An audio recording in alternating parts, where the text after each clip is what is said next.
founder, Bill Gates, publishing a memo that suggests adopting a different view and changing strategy towards addressing climate change. It is a rebuttal to what he calls, quote, the doomsday scenario, which Gates says is, quote, causing much of the climate community to focus too much on near-term emission goals, and it's diverting resources, he says, from the most effective things we should be doing to improve life in a warming world.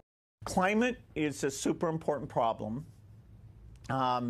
There's enough innovation here to avoid super bad outcomes. We won't achieve our best goal, the 1.5 or even the 2 degrees.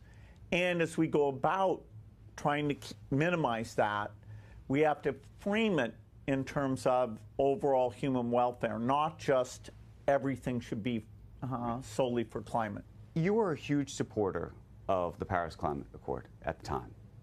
And I wonder now, when you look back, given that you're changing sort of the metric with which you use, do you say to yourself that the Paris Climate Accord and its goals were misplaced? No, not at all.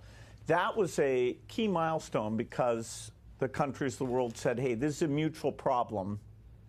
The temperature rise, the entire world will experience a temperature rise from the emissions from all these countries.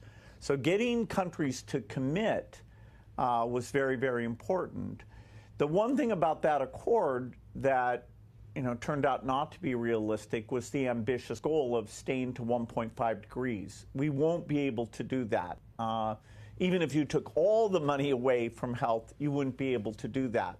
So now, the question is, okay, what temperature level are we going to end up at? When the climate activists who have been very supportive of what you've done and you've been very supportive of what they've done read this, and if Greta Thunberg is reading this and saying to herself, my goodness, he seems like he is reversing himself, what would you tell her?